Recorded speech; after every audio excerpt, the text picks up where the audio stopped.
নমস্কার আপনাদের সবাইকে। দিশা ব্লগে আবার একটা নতুন রান্নার রেসিপি নিয়ে চলে এসেছি তোমাদের কাছে। তো আজকে রান্নার রেসিপিটা হচ্ছে সবসময়ের মতো একদম নিত্য নতুনভাবে করার চেষ্টা করছি। তো আজকে হচ্ছে মা হচ্ছে নতুন রেসিপি নিয়ে এসেছে তোমাদের কাছে। তো আজকে একদম মানে ব্রেকফাস্ট বলতে পারো, সকালে যখন আমরা খাই তো ওরকম ভাবেও তোমরা খেতে পারো, রাতে রুটি দিয়েও খেতে পারো। তো এরকমই মা আজকে একটা রেসিপি নিয়ে এসেছে। তো কি করবো আজকে? আজকে বন্ধুরা করব একটা নতুন রেসিপি, মানে কি নতুনই না, এটা মানে ঘরোয়া টাইপেরই, সে ঘুগনি।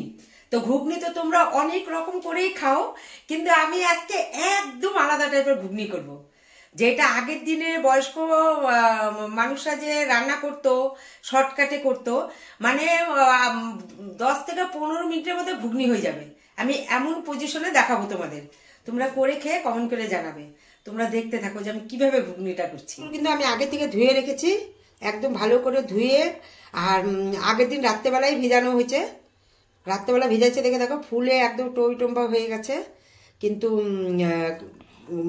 মটরটাকে ভালো করে ধুয়ে বাটির মধ্যে একদম কমপ্লিট করে নিয়েছি। এখন দেখতে থাকো আমি ঘুগনিটা কিভাবে করছি। এটাকেও একটা আমি ইউটিউবে ঘুগনি দেখাচ্ছি, কিন্তু এটা কিন্তু আলাদা টাইপের। তোমরা দেখতে থাকো, অবশ্যই ভালো লাগবে।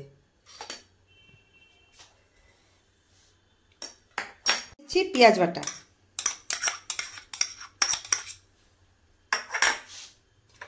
তারপর দিচ্ছি আদা বাটা,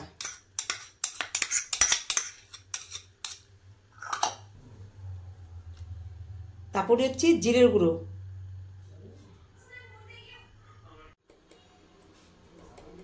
এক চামচ ধনের গুঁড়ো, দিচ্ছি গরম মশলা 1 চামচ, কাশ্মীরি লঙ্কার গুঁড়ো 2 চামচ, একটু মিট মশলা,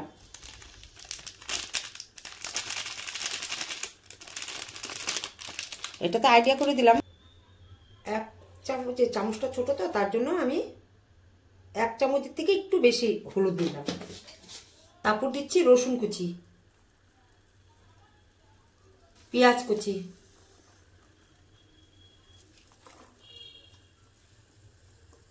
দুটো পেঁয়াজ নিয়েছি। তারপর কিছুটা গোটা রসুনও আমি দিয়ে দিলাম। তোমাদেরটা তোমরা দেখে বুঝে শুনে দেবে, কোনো ব্যাপার না, মানে আমি দিলাম যে একটু টেস্ট হবে। মাংস একদম মাংসের মতন হবে এটা একদম। একটা তেজপাতাকে 2 টুকরা চিড়ে 2 পিস করে নিলাম। এখন দেখো আমি কিছুটা কাঁচা তেল দিয়ে দেবো।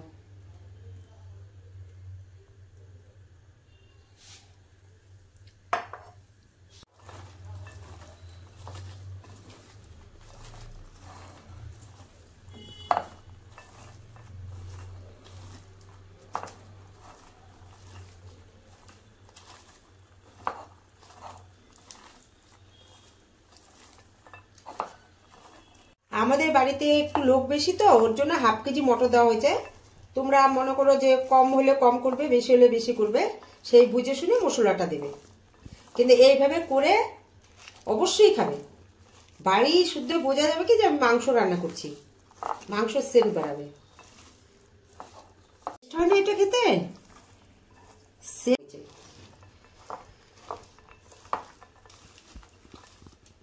এখন একটু টমেটো দিয়ে দেবো, গোটা টমেটো, একটু টমেটো প্রেস করে রাখছিলাম ওটাও দিয়ে দিলাম। ঘুগনিটা কিন্তু একদম আনকমনই হচ্ছে, অবশ্যই করে খাবে।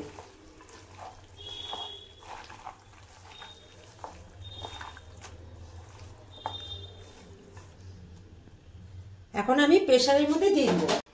এখন আমি প্রেসারের মধ্যে ঢেলে দিচ্ছি, যেহেতু মটরটা আমি সেদ্ধ করিনি, একবারে বসাবো।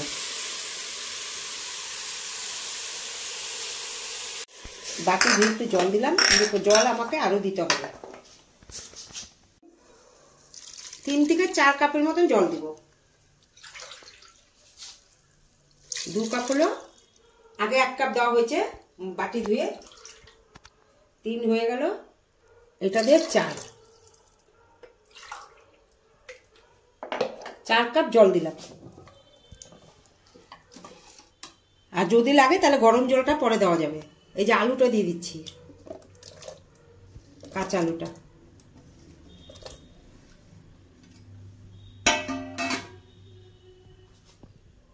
এক চামচ লবণ দিচ্ছি, 1 চামচ চিনি দিলাম।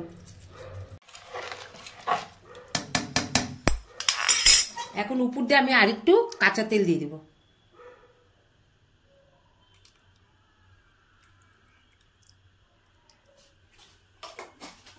আমি প্রেসারে সিটি মারবো, দেখাই দে এটা। দাঁড়া দাঁড়া, সব সিটি মারবো। কটা সিটি দিব? 3টা সিটি মারবো।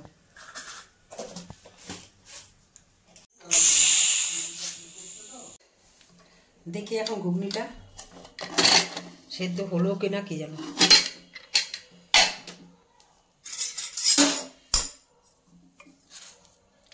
বাহ, সেদ্ধ হয়েছে। সেদ্ধ তো ভালো হয়েছে।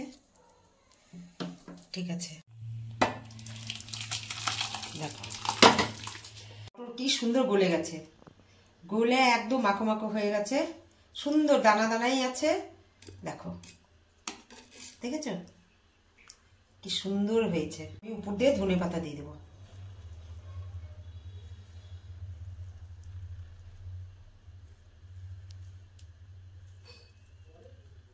তো দেখো এখানে হচ্ছে ঘুগনি কিন্তু বাড়া হচ্ছে সবার নামে, আর একদম দোকানের স্টাইলে কিন্তু মা আজকে ঘুগনিটা বানিয়েছে।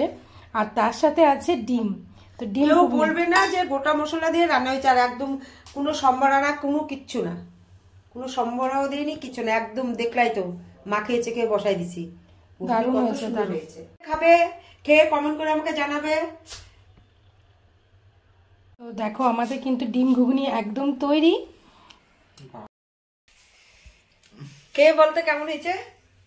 দেখে তো খুব সুন্দর লাগছে। খেয়ে দেখ, এটা কিন্তু একদম আনকমন রান্না হয়েছে। দারুণ দারুণ, খুব সুন্দর হয়েছে। আচ্ছা, মন্ডল বাবুকে ডেকে দেখাই। এইভাবে করে খেয়ে কমেন্ট করে জানাবে। দেখলেই তো কিভাবে ঘুগনিটা করছি। ঘুগনি তো আমরা অনেক রকম করেই খাই, কিন্তু এইরকম হয়তো করে খাওনি আশা করি মনে হয়। কিন্তু অবশ্যই করে খাবে, করে খেয়ে কমেন্ট করে আমাকে জানাবে কেমন হয়েছে। কেমন হয়েছে রে? খুবই ভালো। ভালো হয়েছে? দেখতে একটু করে খাওয়া দেখা তো। দারুণ দারুণ।